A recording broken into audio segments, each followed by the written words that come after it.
Have you ever wondered how some people can effortlessly and easily motivate others, inspire action, and earn the trust of those around them?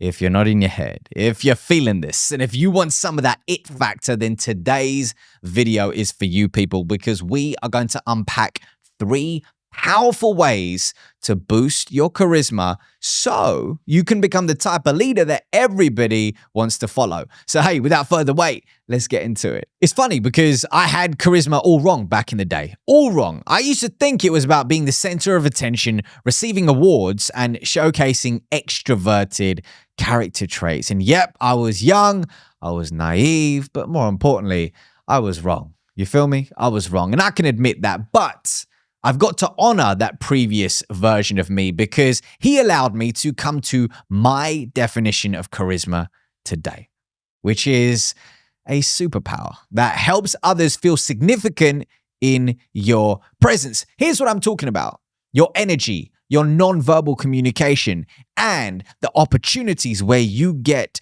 to use the spoken word. All of that, when done right, makes somebody feel like they matter when they're around you.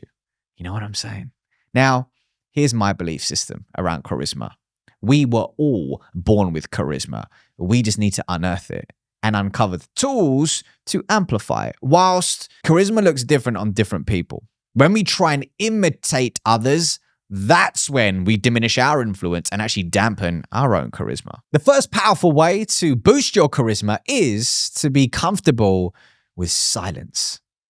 And hey, here's exactly what I'm talking about. I'm currently working with a $25 million tech company, but more specifically their leadership team and their salespeople. And the other day, after an in-person workshop, I was on the phone with somebody in their senior leadership team. And I was like, dude, there was something you did in that workshop. And I acknowledged him for it. I was like, this thing that you did, it was just off the charts in terms of authentic charisma. And we got into a chat about his leadership style and how it's evolved over the years. And he said this, he said, Ravi, I used to think that not being the loudest person in the room was a weakness, but I've come to realize that it's actually my biggest strength. I was like, what do you mean? Tell me more. And he said, listen, I'll give you an example. Say we're in a room and we are all being asked our perspectives, whether it's from the C-suite or whether it's from a potential client, whoever it is, everybody in my team is asked for their perspective. Here's what I like to do.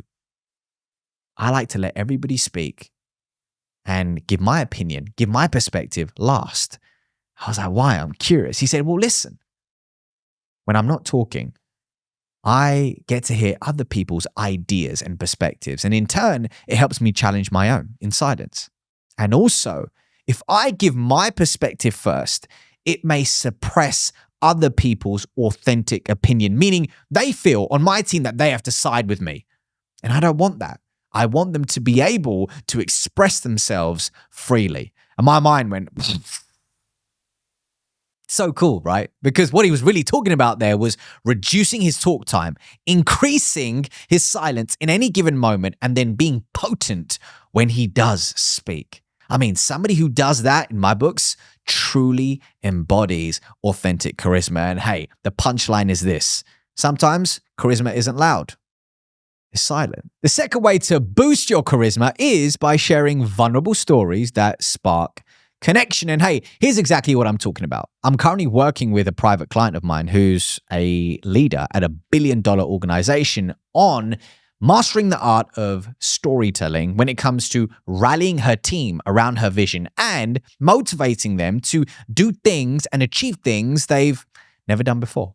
And one of the ways that we're doing that is by creating a very own story bank, or her very own story bank even, meaning a handful of 2-minute stories that she can use in any conversation, pitch, presentation, or meeting. And one of those stories is a vulnerable, personal story. And as we're going about this process, there's 2 things that we're thinking about. Thing number 1 is she gets to define what vulnerability means to her. Meaning, it's not about showing up, throwing up, and experiencing a vulnerability hangover. Nobody wants that. It's about carefully understanding what stories that we've processed and have tangible learnings from so that they serve our audience, okay? Nobody wants a vulnerability hangover, okay? It's about sharing stories that evoke empathy, not sympathy. There's a difference, okay? There's a difference. Now, the second thing we're thinking about is on every occasion with any story inside of a story bank, ensuring that the core message ties back to the problem she's solving in that meeting, pitch, or presentation for the human being she's trying to connect with. Otherwise, that story will lack relevance. And that sucks. A story needs to be relevant. So remember, vulnerable personal stories are a beautiful way to accelerate trust and create intimacy in a world that's craving it and spark connection. But you have to decide what vulnerability means to you. The third powerful way to boost your charisma as a leader is by leading with example. And here's what I'm talking about, okay? 2022, I'm delivering a keynote and workshop in Chicago, and I'm there, I'm doing my thing. An hour in, this dude stands up, grabs the mic, and in response to a question of mine, he shares one of the most impactful and vulnerable stories I've ever heard in a real life setting during a workshop that I've delivered. And he's talking about his struggles as a new leader. He's talking about imposter syndrome that he was facing. And he's talking about something which he's been holding on to deep in his heart about his worries of not being enough.